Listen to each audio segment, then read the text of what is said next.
नमस्कार, मैं हिमांशी अरोड़ा। स्वागत है आप सभी का एएनबी न्यूज में। राजधानी लाइव के स्पेशल बुलेटिन में बात करेंगे सबसे पहले इस वक्त की बड़ी खबर की। दिल्ली में शादी का प्रस्ताव ठुकराने पर एक नाबालिग लड़की की हथौड़े से सर पर वार करके निर्मम हत्या कर दी गई है। दिल्ली के बेगमपुर थाना क्षेत्र के भारत विहार में रहने वाले दुर्गेश कुमार के परिवार में बेटी की मौत के बाद मातम का माहौल है। पुलिस ने लड़की के शव का पोस्टमार्टम करवाकर शव परिजनों को सौंप दिया, जिसके बाद परिवार ने लड़की का अंतिम संस्कार कर दिया है। वहीं घटना के बाद आरोपी फरार हो गया है, जिसकी तलाश लगातार की जा रही है। पुलिस की छापेमारी जारी है। घटना के बाद हत्या का मामला दर्ज कर पुलिस ने आरोपी की तलाश तेज कर दी है। साथ ही पुलिस मामले की संवेदनशीलता को देखते हुए अन्य पहलुओं को ध्यान में रखते हुए जांच कर रही है।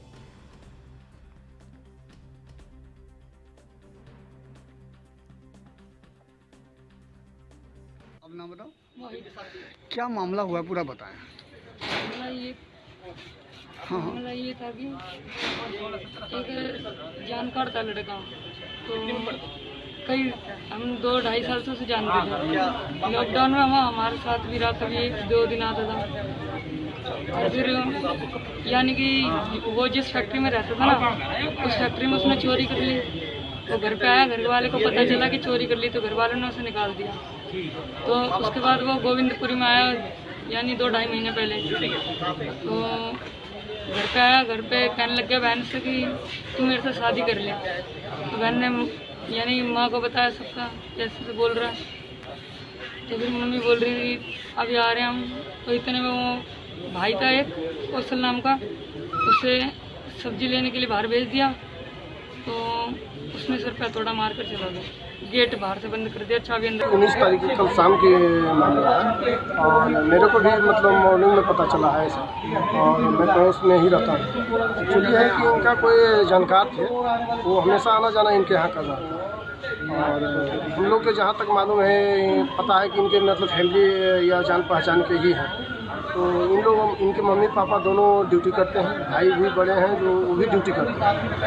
इन लोग ड्यूटी से लगभग वही लमसम 7 बजे के आसपास आए हों। तो आने के बाद गेट का बाहर का ताला लगा हुआ था। इन लोगों को मन लगा कि कहीं मतलब आसपास में सब्जी उब्जी लाने मतलब गई है। आधा घंटा के आसपास उन लोग वेट किए, क्योंकि वो मोबाइल वगैरह रखती थी, वो बहुत शरीफ लड़की थी, उसमें कोई दिक्कत नहीं थी। तो जब आधा घंटा हो गया, इन लोग जब नहीं वेट करते नहीं तो इन लोग का शंका इस तरह का हुआ कि आखिर कहीं जाती नहीं है। वास्तविक में कहीं नहीं जाती, जहाँ तक हम लोग जानते हैं पड़ोसी होने के नाते। तो बाद में थोड़ा हम लोग मतलब इकट्ठा करके ताला तोड़ा गया। तो ताला तोड़ा गया तो अंदर चाबी, गेट के अंदर में ही चाबी फेंका हुआ है। और पीछे वाली कमरे में, जैसे आगे में हॉल टाइप का था, पीछे वाली कमरे में डेड बॉडी जो किसी हथौड़े वगैरह से वार किया हुआ था, सर पे पूरी चोट, मतलब पूरी मान ली लास्ट स्टेज में चल रही थी। फिर भी हम लोग देखने के बाद उसको हॉस्पिटल लाया गया। तो हॉस्पिटल आते आते ही तो डेथ तो वहीं था। नहीं सर, मैं लड़की को धमकी दी थी और क्या नाम है, कह रहा था तुझे मैं मार देंगे। और क्या, कुछ भी नहीं है, कुछ नहीं बोला उसने, कोई बात ही नहीं थी। कल इतनी बात थी, हम सारे लोग ड्यूटी चले गए और पता नहीं क्या हुआ। किस लड़के को भेज दिया सब्जी लेने के लिए, कि सब्जी लेके आ जाओ। बस इतनी देर में वो सब्जी लेने गए, बस 3 देर में मार पीट के चला गया वो। नहीं, बेटा बता रहा ना है कि वो बवाना में भी पीछा कर रहा था। बवाना में रहता था सर वो, बवाना में रहते था। तो कान मतलब कभी घर जैसे हो जाते, कभी रहते इतने दिन साथ में रहते थे, एक दूसरे में कंपनी में थे। तो इसलिए जान परिचय हो गई थी सर, कोई बात नहीं थी। कभी कभी आता था वो। किस जाति का था वो? मुसलमान था। क्या नाम था? लाइक खान, पूरा लाइक खान। हाँ। बिटिया क्या करती थी? बिटिया कुछ नहीं करती, स्कूल जाती थी खाने। लॉकडाउन से पढ़ाई ही नहीं हो रही थी, लॉकडाउन से घर पे ही रहती थी। कौन सी क्लास में? 11वीं में। सर मेरे बेटा कहीं बच्चा नहीं निकल के जाता था घर में से, किसी से गली में किसी से ही पूछ लो तुम, कभी नहीं निकलती थी सर मेरे बच्चा। उसने ये बहुत गलत किया। मेरी लड़की को मारा तो उसे भी सजा मिलना चाहिए। और इस खबर पर ज्यादा जानकारी देने के लिए राजीव हमारे साथ लाइव जुड़ गए। राजीव, आपसे जानना चाहेंगे किशोरी की निर्मम हत्या, अपडेट क्या कुछ है आपके पास? बात करें कि जो 18 कम से बालिक जो नाबालिग लड़की थी और उसके साथ इस तरीके की घटना होना, यानी कि सीधे सीधे कहे शादी का प्रस्ताव ठुकराने पर जो क्या कहते हैं लाइक खान का नाम का एक व्यक्ति था, उसने उसकी लड़की के घर पर जाकर उसकी हत्या कर दी। कहीं ना कहीं ये शर्मनाक घटना जरूर है, मगर जिस तरीके से बात करें जो लड़की का परिवार था, पहले वो बवाना के अंदर रहा करता था और बवाना के बाद में वो बेगमपुर में शिफ्ट हो चुके थे, यानी कि उन्होंने अपना मकान बनाकर एक छोटा मोटा मकान बनाकर वो वहां पर रहने लगे। मगर जो लाइक खान नाम का व्यक्ति है वो लगातार उस परिवार के संपर्क में था, यहाँ तक कि उनके परिवार के घर जाना आना जाना था। मगर वो लड़की को पसंद करता था, यानी कि जो नीतू नाम की लड़की बताई जा रही है उसको पसंद करता था और उससे बार बार वो शादी का प्रस्ताव रखता था।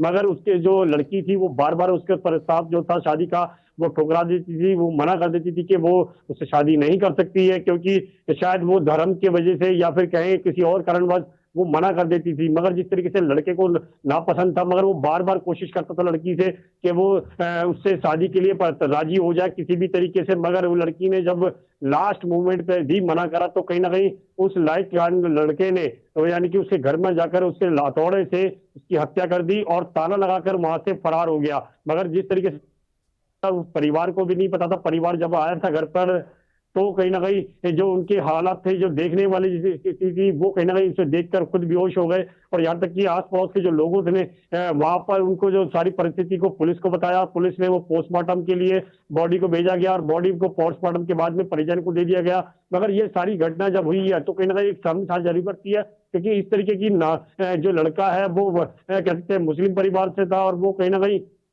जो नीतू नाम की लड़की है उससे कहीं ना कहीं शादी का प्रस्ताव करता था। मगर वो शादी जो लड़की थी वो भी नाबालिग थी और कहीं ना कहीं ये भी बताया जा रहा है कि जो परिवार था वो इस शादी के खिलाफ था। मगर जो उसके चचेरा भाई था वो भी कहीं ना कहीं इसका मना करता था कि भाई आप लोग इस तरीके की बात मत कीजिए, और क्योंकि वो लड़की से बार बार प्रेशर देने की कोशिश करता था। मगर साफ जाहिर है इससे जिस तरीके से घटना घटी है या फिर कि जो लाइक खान नाम का व्यक्ति है उसने जिस तरीके की घटना की है वो अभी पुलिस की पकड़ से फरार है। मगर पुलिस उसके लिए छापेमारी कर रही है। मगर जिस तरीके से घटना घटी है तो कहीं ना कहीं पूरे इलाके के अंदर एक रोष है और कहीं ना कहीं ये भी देखने को मिल रहा है कि इस तरीके की घटना वो कहीं ना कहीं एक शर्मसार करती है, क्योंकि परिवार के अंदर आकर इस तरीके की घटना करना और कहीं ना कहीं दिक्कतें जरूर है। मगर देखना होगा पुलिस के हाथ में आप कितने बड़े सबूत लग पाते हैं, क्योंकि पुलिस ने जो बॉडी है वो पोस्टमार्टम के बाद में परिजनों को सौंप दी गई है। और मगर देखना होगा कि जो लाइक खान नाम का जो व्यक्ति है जिसने ये घटना का अंजाम दिया था उसको कब तक अरेस्ट कर पाती है। जी राजीव, लव जिहाद का एंगल सामने आ रहा है क्या?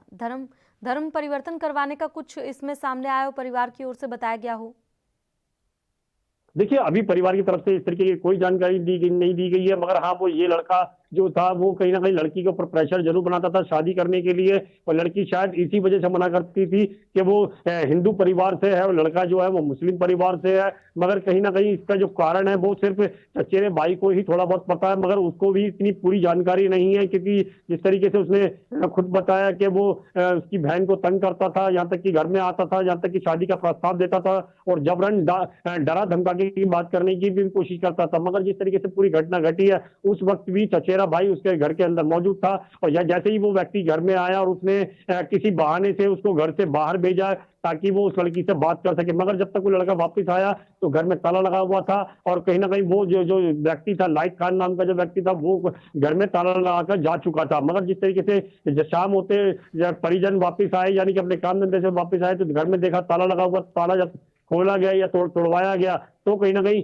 उसकी जो होश जो अंदर की जो स्थिति थी वो देखकर परिवार के खुद लोग दंग रह गए, क्योंकि उनकी जो बेटी थी वो पड़ी हुई थी फरस पर, उसके सर पर चोट लगी हुई थी और पास में ही एक हथौड़ा पड़ा हुआ था और उसको जैसे ही अस्पताल लेकर जाया गया तो वहां पर भी डॉक्टरों ने उसे मना कर दिया कि लड़की जो है वो मृतक हो चुकी है, क्योंकि काफी समय हो चुका था इसको। मगर कितना समय हुआ था ये पुलिस जांच के अंदर ही है, क्योंकि जिस तरीके से पुलिस रिपोर्ट आई है उसके अंदर बॉडी को जो पोस्टमार्टम के बाद परिवार को दे दिया गया है। मगर पुलिस जो कह सकते हैं बेगमपुर थाने की जो पुलिस है वो लगातार लड़के की छानबीन कर रही है और यहाँ तक कि उसे अरेस्टिंग करने की कोशिश कर रही है। मगर जिस तरीके की घटना घटी है इसके अंदर कहीं ना कहीं दो धर्मों को जरूर बात हो रही है, और यहाँ तक कि ये भी शायद कहा जा रहा है कि लड़का शायद लड़की के ऊपर प्रेशर देता था कि वो धर्म परिवर्तन कर ले, मगर शायद इस तरीके की जानकारी नहीं है अभी पूरी तरीके से। मगर इसके अंदर पुलिस क्या रिपोर्ट पेश करती है, पुलिस का क्या रवैया होगा वो जरूर देखना होगा। जी बिल्कुल राजीव, पीड़ित परिवार की फिलहाल क्या कुछ मांग है और जिस तरह से रिंकू शर्मा हत्याकांड कांड के बाद बीजेपी नेता वहां पर पहुंच रहे हैं,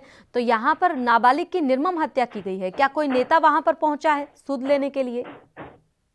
देखिए बिल्कुल भाई, जिस तरीके से बात करें बेगमपुर के इलाके की, तो कहीं ना कहीं यहाँ पर अभी तक कोई भी ऐसा बड़ा नेता नहीं आया, क्योंकि रिंकू का मर्डर केस के अंदर तो बेशक बड़े बड़े नेता आ रहे थे, और यहाँ तक कि बीजेपी के तमाम जो नेता थे, चाहे वो हंसराज हो या फिर दिल्ली के जो आदेश गुप्ता जी थे वो हो, या फिर और नेता हो, ताकि तमाम जो नेता थे वो रिंकू के घर गए थे। मगर जो मंगोलपुरी की घटना थी वो वहां तक नहीं गए थे बड़े नेता। मगर यहाँ तक जैसे बेगमपुर में इस लड़की की, नाबालिग लड़की की हत्या हुई है, तो यहाँ पर भी कहीं ना कहीं बीजेपी के नेताओं को आना चाहिए, मगर अभी तक कोई नेता नहीं आया है। मगर हाँ, देखना होगा क्या ये नेता इसके अंदर शामिल होंगे, या फिर परिवार को सांत्वना देने की कोशिश करेंगे, या फिर आएंगे या नहीं आएंगे। मगर देखना होगा क्या इसके अंदर कहीं बीजेपी के लोग आते हैं, क्योंकि यहाँ पर भी दो धर्मों की बात है, क्योंकि मरने वाली लड़की जो है वो हिंदू परिवार से है, और जो मारने वाला है वो कहीं ना कहीं मुस्लिम परिवार से है। मगर रिंकू मर्डर केस के अंदर भी कुछ इसी तरीके का था, क्योंकि जो मरने वाला था वो भी हिंदू परिवार से था, और जो शायद मारने वाले थे वो मुस्लिम परिवार से थे। तो कहीं ना कहीं दिक्कतें जरूर है, मगर देखना होगा क्या बीजेपी के बड़े नेता या फिर बड़े चेहरे यहाँ पर आते हैं इस परिवार के साथ सांत्वना देने के लिए, या फिर कहें सिर्फ राजनीति करने के लिए ही रिंकू परिवार से ही मिलने आए थे। जी बिल्कुल, बहुत बहुत शुक्रिया राजीव हमारे साथ जुड़ने के लिए, ज्यादा जानकारी देने के लिए। तो फिलहाल आपको बता दें कि नाबालिग की निर्मम हत्या की गई है। देखना यही होगा कि क्या कुछ जांच में सामने आता है, पुलिस की ओर से कार्रवाई कब की जाती है, कब आरोपी को गिरफ्तार किया जाता है। इसी के साथ रुक करते हैं अगली बड़ी खबर की ओर। मुंबई सहित महाराष्ट्र में कोरोना संक्रमण की संख्या लगातार बढ़ती जा रही है, जिसे ध्यान में रखते हुए महाराष्ट्र सरकार हर संभव कदम उठाने के लिए तैयार है, जिससे कोरोना महामारी पर अंकुश लगाया जा सके। आपको बता दें कि पहले राउंड में जहां स्वास्थ्य कर्मियों को कोरोना वैक्सीन का टीका लगा था, वहीं दूसरे राउंड का टीकाकरण अब शुरू हो गया है। जनता में जागरूकता फैलाने के लिए मुंबई पुलिस में संयुक्त पुलिस आयुक्त विश्वास नागरे पाटिल ने कोरोना का टीका लिया और उसके बाद लोगों में जागरूकता फैलाई। तो टीका लगवाने के बाद लोगों को जागरूक करते हुए दिखाई दिया आईपीएस ऑफिसर संयुक्त पुलिस आयुक्त विश्वास नागरे पाटिल ने मीडिया से बातचीत करते हुए कहा कि किसी भी अफवाह पर ध्यान ना दें, ये टीकाकरण बिल्कुल सही है, किसी भी प्रकार की कोई दिक्कत नहीं है, किसी पे के बहकावे में झांसे में ना आए, बीमारी घातक है, इसलिए सावधानी बरतें और टीका लगवाएं। मुंबई के कई ऐसे इलाके हैं जो कोरोना की चपेट में आ गए हैं। सैकड़ों ऐसी सोसाइटी हैं जहां पर बीएमसी ने सील लगा दिया है। लगातार बढ़ रहे कोरोना संक्रमण से चैम्बूर, घाटकोपर, मलुंड, अंधेरी और बोरवली इलाके सबसे ज्यादा प्रभावित हैं। बीएमसी और पुलिस द्वारा लगातार कार्रवाई की जा रही है। नियम का पालन ना करने वालों से जुर्माना वसूला जा रहा है। महाराष्ट्र सरकार में मंत्रियों की माने तो नियम का पालन ना करने वालों पर सख्त कार्रवाई के आदेश दिए गए हैं।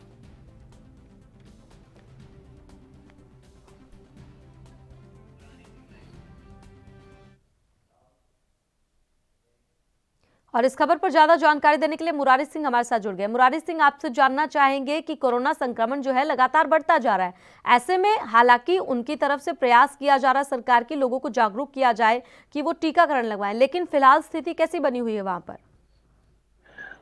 देखिए, अगर स्थिति की बात करें तो कोरोना दूसरे राउंड में यहाँ दस्तक दे चुका है। कई ऐसी बिल्डिंग सोसाइटियां हैं जो सील हो चुकी हैं। हालांकि कोविड टीका को लेकर के जिस तरीके से जागरूकता फैलाई जा रही है, पहले चरण में जिस तरीके से टीकाकरण हुआ था और अब दूसरे चरण में टीकाकरण चल रहा है, कहीं किसी भी प्रकार की कोई अफवाह न फैले, इसलिए मुंबई पुलिस भी इस मामले में महाराष्ट्र सरकार के साथ दिखाई दे रही है। और यही वजह है कि खुद संयुक्त पुलिस आयुक्त विश्वास नागरे पाटिल जी ने टीका लिया और टीका लेते हुए उन्होंने एक वीडियो जारी किया और मीडिया से भी साझा किया कि लोगों में गलतफहमी नहीं जाना चाहिए, सोशल डिस्टेंसिंग, मास्क का पालन करें और जैसे ही उन्हें टीका लगाने के लिए कहा जाता है वो बेझिझक जो है कि कोविड का टीका लगवाएं। जी, कोरोना संक्रमण बढ़ने का क्या कुछ वहां पर देखने को मिल रहा है? डॉक्टर्स का क्या कहना है, क्यों इतना कोरोना फैल रहा है? क्या लोगों में जागरूकता नहीं है?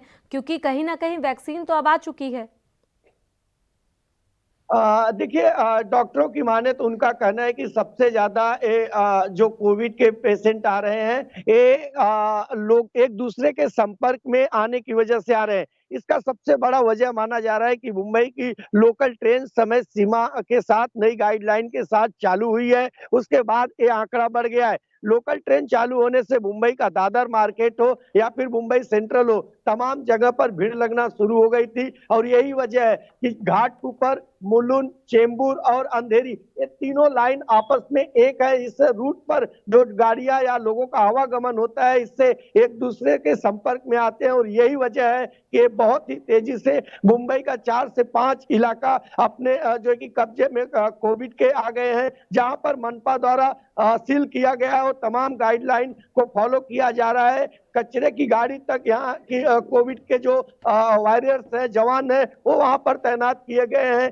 ताकि घर से अगर कोई आदमी बाहर निकले, कोई कचरा उनके घर से जाए तो ऐसी जगह पे न जाए कि वहां पर भी कोविड के असर पड़े। जी, जिन इलाकों में इस वक्त कोरोना संक्रमण ज्यादा फैल रहा है, वहां पर टीकाकरण की क्या कुछ स्थिति है? वहां पर टीकाकरण किस प्रकार से हो रहा है और लोगों में सुधार हो रहा है या नहीं हो रहा है?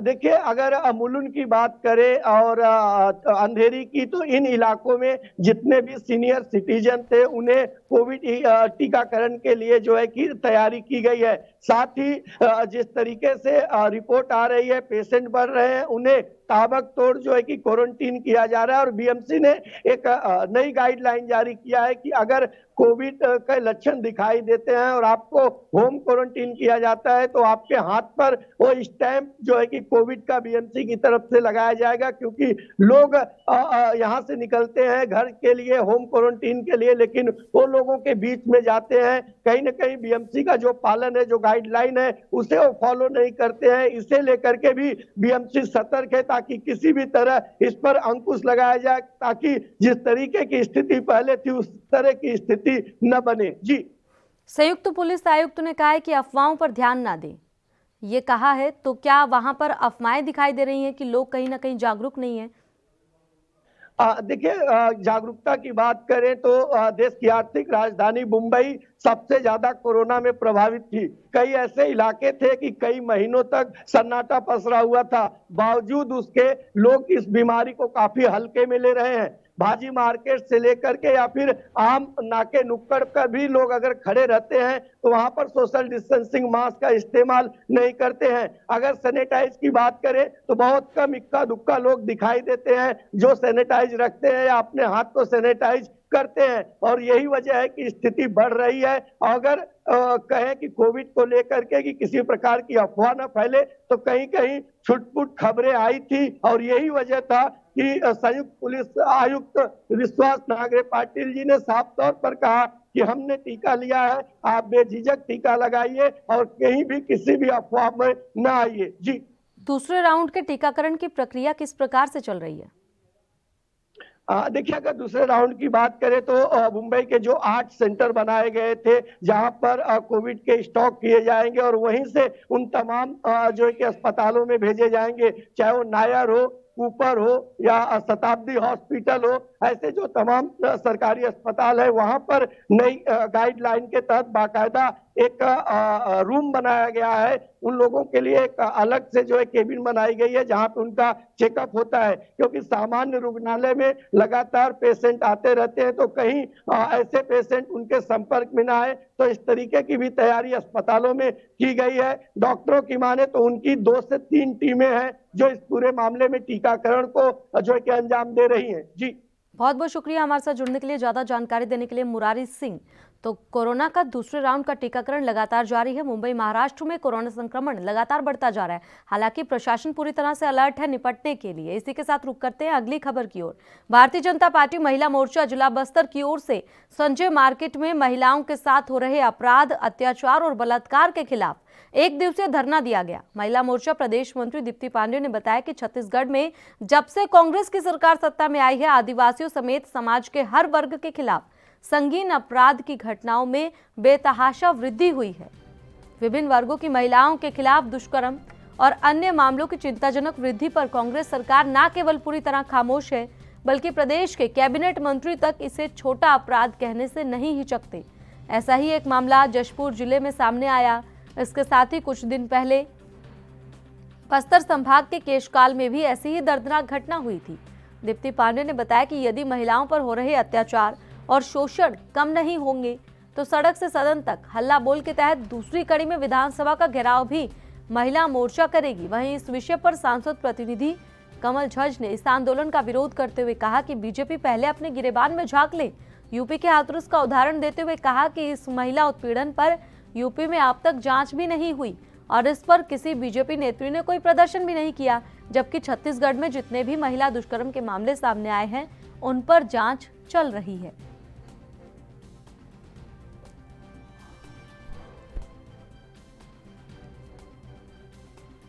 आज 2 साल से कांग्रेस की सरकार यहाँ पर आई है, लेकिन अभी तक उन्होंने महिलाओं के विषय में न कोई पॉलिसी, न महिलाओं के विषय में कोई योजना, न कोई बजट है इनके पास। और इतने ज़्यादा आपराधिक मामले बढ़ रहे हैं। अभी देखिए छत्तीसगढ़ में 4-5 ऐसे आपराधिक मामले हमारे सामने आए हैं। आत्महत्या तक का शिकार होना पड़ा है। हमारी नाबालिग बेटियों को बेचा जा रहा है। मानव तस्कर का जो ये घिनौना खेल खेला जा रहा है। और प्रदेश की सरकार, जो उनका कैबिनेट मंत्री है शिव डहरिया, वो इसको छोटा अपराध मानता है। इस विषय पर वो कुछ बोल ही नहीं रहे हैं। तो मैं निवेदन करना चाहती हूँ कांग्रेस की सरकार की कि इस विषय पर, महिलाओं के विषय पर गहन चिंतन की आवश्यकता है। जो इतने आपराधिक मामले, अभी 5,500 प्रकरण ऐसे आए हैं और पता नहीं कितने अपराध ऐसे हैं जो दर्ज ही नहीं होते हैं थाने में। अगर उसको भी देखा जाए तो बहुत ज़्यादा यहाँ पर जो महिला सशक्तिकरण की बात कर रहे हैं, महिला सशक्त है तो महिलाओं को तो यहाँ कमज़ोर किया जा रहा है। उस विषय पर हम 1 दिवसीय धरना प्रदर्शन कर रहे हैं जिला स्तरीय। इसके बाद हम इसको प्रदेश स्तर में भी करने वाले हैं। माननीय हमारी जो राज्यपाल महोदया है उनको हम ज्ञापन देंगे प्रदेश स्तर लेवल पर। और ये आंदोलन चलता ही रहेगा जब तक भूपेश की सरकार इस पर कोई कार्रवाई नहीं करती। जो अपराधी हैं किसी को दंड, उनको अपराध का मामला कहीं पर भी खुलासा नहीं हुआ है, उसको दबा दिया जा रहा है। तो हम चाहते हैं कि अपराधियों को कम से कम सज़ा मिलनी चाहिए इसके लिए। छत्तीसगढ़ में अभी तक महिलाओं के लिए जो भी कानून थे उसको पिछली सरकार में इतना ध्यान दिया गया या नहीं वो मैं नहीं बता पाऊँगी, लेकिन मेरी नज़र में जब से हमारे प्रदेश के मुखिया माननीय भूपेश बघेल जी बैठे हैं तब से उन्होंने महिलाओं के लिए एक बहुत अच्छी सुरक्षा कवच तैयार किया है, जिससे महिलाएं काफ़ी सुरक्षित भी हैं। और जो आज महिला मोर्चा की महिलाएं वहां बैठकर धरना प्रदर्शन कर रही हैं, अभी तो मेरे ख्याल से आज पूरे छत्तीसगढ़ में उनका धरना प्रदर्शन है, तो मैं उसका कड़े शब्दों में विरोध करती हूं। और साथ ही मैं ये भी कहती हूं कि जब उनके स्टेट में उनके सीएम आदित्य योगीनाथ जी के शासनकाल में हथरस कांड, जो कि सबसे बड़ा कांड देश का माना गया है, उसकी आज तक न्यायिक जांच नहीं हुई, उसको लेकर के ये क्यों मैदान में नहीं आए? जिस समय सारा देश शर्मसार हो रहा था उस समय भाजपा की ये नेत्रियां कहाँ पे थी?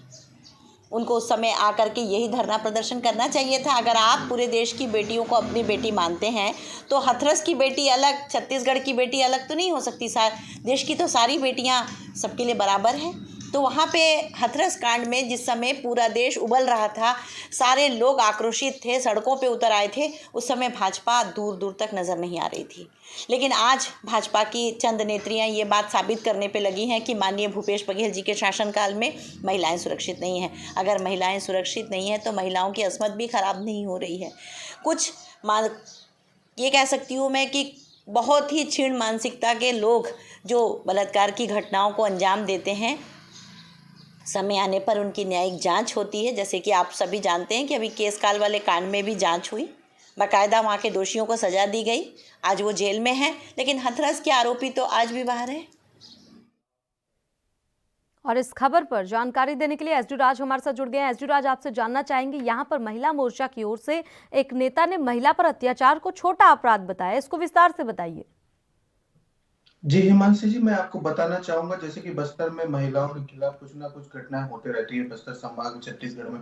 तो इसी को देखते हुए बीजेपी रोप प्रत्यारोप के चलते जो कि अभी शासन जो है कांग्रेस का है, यहाँ पे कांग्रेस का राज चल रहा है। जैसे कि बीजेपी के जो कुछ महिला कार्यकारिणी सदस्य जो राज्य के सचिव हैं, उन लोग ने कल धरना प्रदर्शन जगदलपुर में दिया, जिला मुख्यालय में दिया। देने के बाद इनका कहना यह था कि महिला सुरक्षा को लेकर कोई भी इन लोगों ने रणनीति नहीं बनाई है और महिला सुरक्षा को लेकर कोई भी काम नहीं कर रहे हैं। जैसे कि बीच में यहाँ पे 2 घटनाएं हुई थी, केसकाल में एक घटना हुई थी जिसमें रेप हो गई थी एक छोटी सी बच्ची की, तो उसको लेके भी कोई घटना है इन लोगों ने किया। उसका रोक में उसका जवाबी कार्रवाई में जवाब ने जब कमल जज जो कि सांसद प्रतिनिधि है, महिला काम का सांसद प्रतिनिधि है यहाँ पे, तो उन्होंने सीधा सीधा कहा कि ऐसा कहना गलत है कि हमारी सरकार जब से आई है तो सरकार आने के बाद महिलाओं का ध्यान नहीं रखा जा रहा है और महिलाओं के लिए कोई रणनीति नहीं बनाया जा रहा। ये कहना बहुत ही गलत है, क्योंकि इन्होंने भी एक केसकाल की जो घटना को सामने रखते हुए कहा कि इस केस साल की जो घटना हुई थी उसके 2 दिन बाद उसके जो घटना में जो शामिल थे उनको गिरफ्तार कर लिया गया था और उनको जेल में भेज दिया गया था। आज भी वो जेल में है, ये कहकर सफाई दिया। और उसके बाद उन्होंने ये कहा कि जब बीजेपी की सरकार यूपी में है तो यूपी की घटना को लेकर इन्होंने मुद्दा कहा और बोला कि वहां की अभी तक घटना का अभी तक जांच चल रहा है, वहां की सुनवाई कुछ नहीं हुई है। ऐसा कर इन्होंने कांग्रेस के जो कमल जज है सांसद प्रतिनिधि उन्होंने कहा। और उसके आरोप प्रत्यारोप इसलिए चल रहा है क्योंकि बीजेपी के महिला कार्यकारिणी के सदस्यों का कहना यह है कि जब यहाँ पे बस्तर में जो महिलाएं हैं, बस्तर के महिलाएं ग्रामीण है, उनके लिए देख रेख और उनकी जो रिपोर्ट दर्ज नहीं कराए जाते हैं, तो इसलिए इनका कहना यह था कि महिलाओं के लिए कोई नई रणनीति बनाया जाए और इनकी सुरक्षा के लिए इनकी रणनीति बनाया जाए। जी, तो यूपी में जो आपराधिक घटनाएं सामने आ रही है लगातार, क्या इसके बारे में बीजेपी के महिला मोर्चा की ओर से कुछ कहा गया? जी, मैं आपको बताना चाहूंगा कि उनका कहना यह था कि बीजेपी की जब मुद्दा छेड़ा गया, बीजेपी के ऊपर कहा गया कि कांग्रेस के महिलाएं ने जो कमल जज है उन्होंने सीधा सीधा कहा कि जब यूपी में जो मुद्दा हुआ था, जो रेप का केस हुआ था, तो आपके वहां पे योगी आदित्यनाथ जो सीएम हैं तो उन्होंने अभी तक का कुछ उसमें सुनवाई नहीं की ऐसा की। तो बीजेपी की महिलाओं ने कहा नहीं, उसमें सुनवाई हो चुकी है और वहां के मुजरिम भी पकड़ा गया है, ऐसा टाइप कर इन्होंने बीजेपी के जो महिला कार्यकारिणी सचिव जो पांडे जी हैं उन्होंने कहा। उसके बाद ये भी कहा कि अगर जब बस्तर की सुनवाई नहीं की जाएगी तो हम राज्यपाल के यहाँ जाएंगे, राज्यपाल का ज्ञापन सौंपेंगे और जिला मुख्यालय के बाद अब सीधा रायपुर की ओर दौड़ेंगे और इससे बड़ी धरना करेंगे, ये कहा गया। जमीनी स्तर की अगर बात करें तो वार पलटवार तो ये बीजेपी कांग्रेस के बीच चलता ही रहेगा। वहां पर आम जनता की बात करें, क्योंकि महिलाओं के प्रति अपराध बढ़ता जा रहा है, उनका गुस्सा किस प्रकार से देखने को मिल रहा है? जी, मैं आपको बताना चाहूंगा बस्तर में ऐसी कोई घटना है, अप्रिय घटना है तो कभी हुई नहीं है। जो नक्सलियों के द्वारा ही जो घटना होती है तो होती है। और आपको मैं ये भी बताना चाहूंगा कि अभी महिलाएं जो महिला कमांडेंट भी यहाँ पे बनी है, महिला कमांडेंट बनकर जो नक्सलियों के विरोध में, और आज तक ऐसा सुनने में कहीं नहीं आया कि महिलाओं के ऊपर कोई अप्रिय घटना हुई है बस्तर संभाग में। और इसके बाद जब इन्होंने जो रणनीति बनाकर यहाँ पे बीजेपी के शासन के महिलाओं ने जो उतरा है, धरना प्रदर्शन किया है, तो इनका कहना है पूरे छत्तीसगढ़ के लिए कहा गया है। लेकिन मेरे को ये कहीं ना कहीं नहीं लगता कि छत्तीसगढ़ में महिलाओं के ऊपर कोई गलत तरह की गलत प्रभाव हो रही है और उनकी सुरक्षा को लेकर कांग्रेस सरकार ध्यान नहीं दे रहा है, ये तो नहीं कहा जा सकता। चलिए ठीक है, इसका मतलब बीजेपी की ओर से इस पर राजनीति की जा रही है, अपने राज्य पर ध्यान देने की बजाय जहां पर कांग्रेस की सरकार है वहां पर उन्हें घेरने का प्रयास किया जा रहा है, क्योंकि कांग्रेस लगातार महंगाई पर बीजेपी को घेर रही है। तो ऐसे में कोई मुद्दा तो बीजेपी को भी चाहिए था। जी, मैं आपको बताना चाहूंगा जैसे कि अभी बस्तर संभाग और छत्तीसगढ़ में पूरी तरह से अंदरूनी क्षेत्रों में जो कांग्रेस है उन्हें नया मुद्दा ले लिया है और उसके बाद अंदरूनी क्षेत्रों में जो रैली निकाला जा रहा है कि महंगाई को लेकर, पेट्रोल डीजल और गैस सिलेंडर, इसको लेकर जो रैली निकाला जा रहा है, इसमें पूरी तरह से समर्थन यहाँ के गाँव के अंदरूनी क्षेत्रों के ग्रामीणों का मिल रहा है। इसको देखते हुए कहीं ना कहीं बीजेपी भी अपना कोई नया रणनीति लेकर सामने रोड में आए हैं। तो इससे ये लगता है कि कहीं ना कहीं और आगे जाके हो सकता है, जैसे कि बीजेपी के जो कार्यकारिणी सदस्य उन्होंने सीधा सीधा कहा कि कुछ जल्दी से जल्दी इसके ऊपर महिलाओं के लिए कुछ नया रणनीति नहीं बनता है तो हमारे पूरी महिला बल जो है रायपुर में जाएंगे और रायपुर में धरना प्रदर्शन करेंगे और उसके बाद वहां से राज्यपाल जी के ज्ञापन सौंपने जाएंगे। चलिए, शुक्रिया ज्यादा जानकारी देने के लिए एसडी राज। तो फिलहाल राजधानी लाइव स्पेशल बुलेटिन में इतना ही। आप देखते रहें ANB न्यूज। नमस्कार।